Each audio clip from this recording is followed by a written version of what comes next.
Et salut à tous. Aujourd'hui, on va parler de développement durable. On va parler de développement durable. Développement durable, c'est-à-dire quoi? C'est-à-dire comment est-ce que l'humanité va se développer durablement et de façon pérenne. Voilà.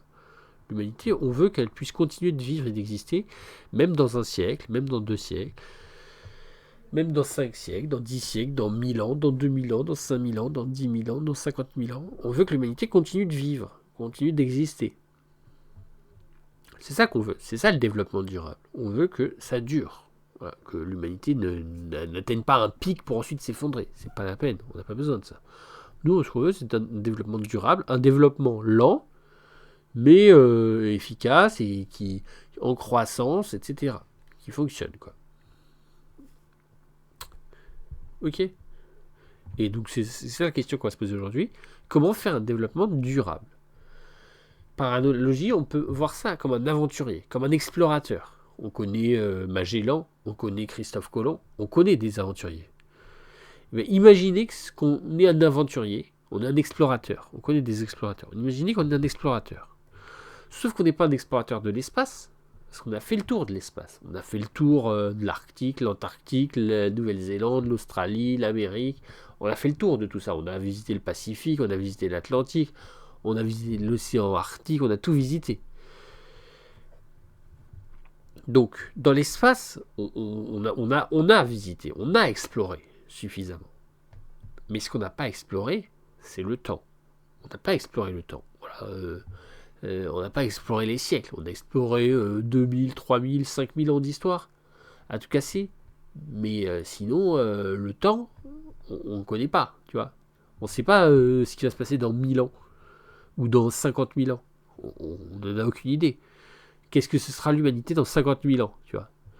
Et c'est une question importante. Ok, et donc aujourd'hui, c'est ça la question, c'est le développement durable. Comment faire en sorte de pouvoir se donner les moyens d'explorer le temps? On sait explorer l'espace, mais ce qu'on ne sait pas explorer, c'est le temps.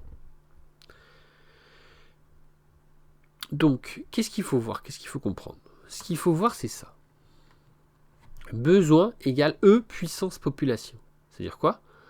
Ça veut dire, si la population augmente d'un facteur 2, et ben les besoins ils augmentent d'un facteur 4 ou 5, tu vois. Donc voilà, si la population augmente un peu, les besoins augmentent beaucoup, tu vois. Si ça augmente un peu, alors ça va augmenter beaucoup, beaucoup. Tu vois, c'est ça. C'est-à-dire, aujourd'hui, on est quoi? On est 8 milliards sur Terre, admettons. On est 8 milliards, et c'est déjà beaucoup. Mais maintenant, imaginons qu'on grimpe encore. On grimpe à 10 milliards, 15 milliards, 20 milliards. Imaginez qu'on grimpe à 15 ou 20 milliards, qu'on multiplie par 2 ou 3 la population. Et bien les besoins ils vont exploser, ils vont multiplier par 10. Parce qu'en fait, plus on est nombreux, et plus il y a des besoins. Voilà. Si on n'est pas trop nombreux, on crée quelques champs, voilà, un champ de bananes, un champ de maïs, un champ de blé, un champ d'avoine, un champ de céréales, un champ de poires, pommes, voilà, on crée des arbres fruitiers, on crée des pêches, tout ce qu'on veut. Et voilà, admettons, on est 100 millions sur Terre. Ben voilà, c'est facile, on crée des champs, un peu de fruits, un peu de légumes, un peu d'élevage, etc. Et on arrive, comme ça, à gérer, à combler, à satisfaire tout le monde, à combler les besoins de chacun. Ok? Donc si on n'est pas trop nombreux, c'est facile de combler les besoins de chacun. Si on est très nombreux, ça devient exponentiel. Voilà. Donc c'est ça que j'essaie de vous expliquer. Plus il y a des humains sur Terre, plus c'est compliqué de les faire habiter, de répondre à leurs besoins, à leurs attentes. Voilà. L'intelligence requise est exponentielle. Voilà. Si on est 1 milliard au lieu d'être 100 millions, c'est 10 fois plus de population et c'est 50 fois plus de besoins. Ok? Au lieu qu'il faille 10 champs de maïs, il faut 500 champs de maïs, tu vois. Parce qu'en fait, c'est exponentiel. Parce que il va falloir plus de champs de maïs pour nourrir plus de gens, mais il va falloir aussi prévoir les catastrophes qui peuvent arriver parce que voilà, il y a des risques d'incendie qui n'existaient pas avant, etc. Il y a des nouveaux problèmes qui se posent, des nouvelles problématiques, il y a de la logistique, il va falloir mettre des gardes pour surveiller, ça va encore augmenter la population nécessaire, etc. Donc, plus on est nombreux, et plus les besoins vont se mettre à exploser. Donc, finalement, la meilleure façon de créer quelque chose de durable et de pérenne, c'est d'être capable de contrôler la population. Voilà.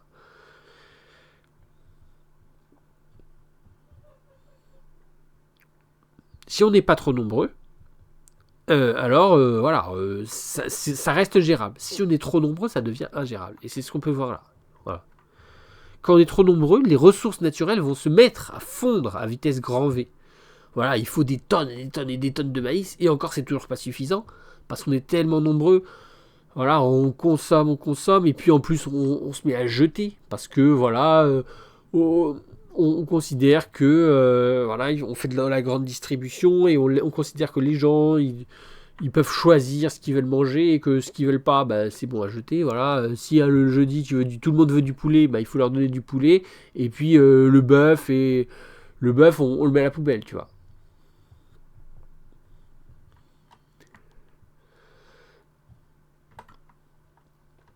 Donc voilà.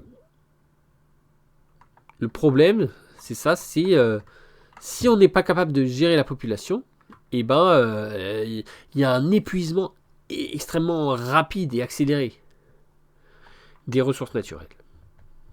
Ok.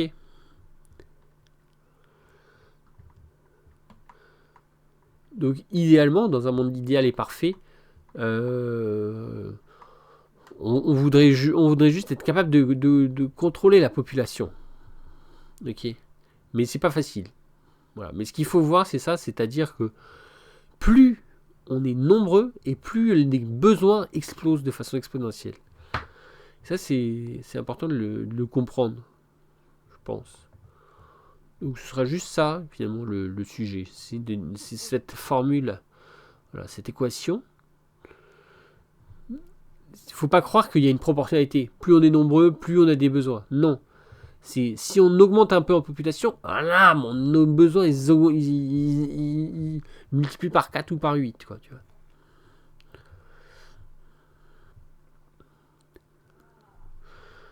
On n'est plus à un moment où on peut augmenter tranquillou et il se passe rien, tu vois. C'est-à-dire que l'intelligence requise, on l'a pas. Voilà. On n'a pas la logistique qu'il faudrait pour gérer tout le monde. Ok.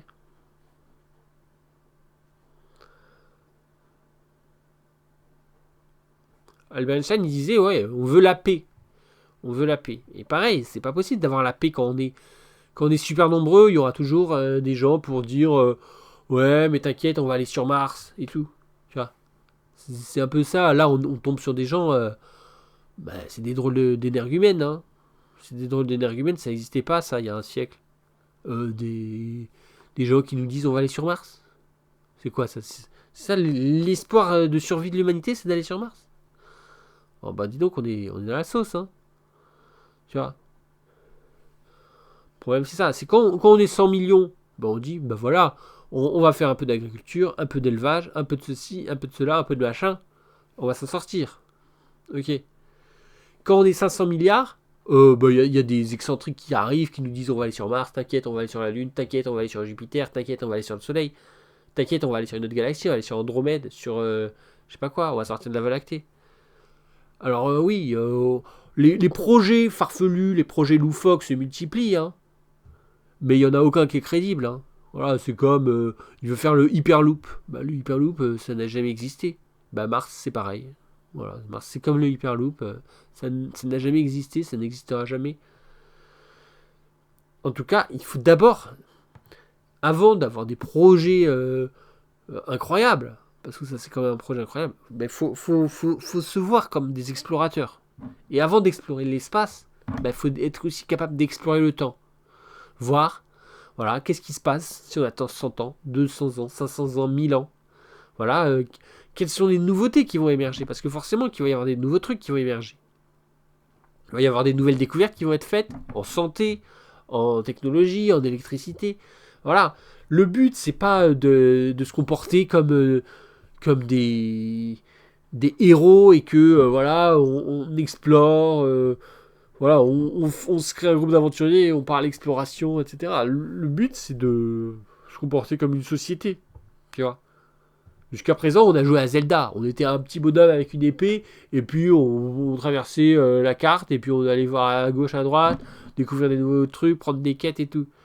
Et c'est ça un peu Elon Musk actuellement. Voilà, c'est un Zelda qui veut explorer, tac, tac, ouais, où est-ce qu'on va, qu'est-ce qu'on fait, etc. Alors que l'idée, ce serait au contraire, de se comporter comme dans les Sims. Voilà, vous êtes le maire d'une ville, et votre but, c'est que la ville, elle fonctionne, que, voilà, il y ait de l'électricité, il y ait du machin.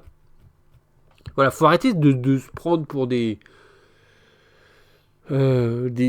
héros et des aventuriers. Voilà, de chercher des quêtes et machin. Le truc, c'est arrêter d'explorer l'espace et commencer à explorer le temps. Et c'est peut-être comme ça que on pourra créer du développement durable, qu'on pourra créer une société pérenne qui aura des projets pour les siècles à venir et les millénaires à venir, qui ne sera pas bloqué voilà, dans les décennies prochaines, qui verra au-delà des quelques 2-3 décennies là, plus tard. Non, le but c'est de voir dans les siècles et les millénaires à venir, ok. Et donc ça implique d'être capable voilà, de voir déjà que plus la population augmente, plus les besoins vont être exponentiels. Vont augmenter de façon exponentielle. Voilà. Si ça multiplie par 2, ça multipliera par 4 ou par 8. Ok.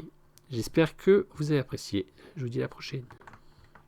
On va quand même regarder les images. Donc vous voyez, le problème c'est ça. Si on flambe le pétrole, on flambe le gaz, on flambe l'uranium, on flambe tout ce qui a à flamber, on flambe même les animaux, ils flambent, même les céréales, les végétaux, ils flambent. Il y a tout qui flambe. Voilà, parce qu'il y a trop de besoins. C'est ça le problème actuel, c'est qu'il y a trop de besoins, il y a trop de consommation, il y a trop de surconsommation. C'est même pas de la surconsommation, c'est-à-dire on est tellement nombreux qu'on a besoin de consommer, tu vois. En plus, on consomme mal parce que voilà, les trois quarts de ce qu'on produit, c'est pour jeter, donc c'est pas la peine.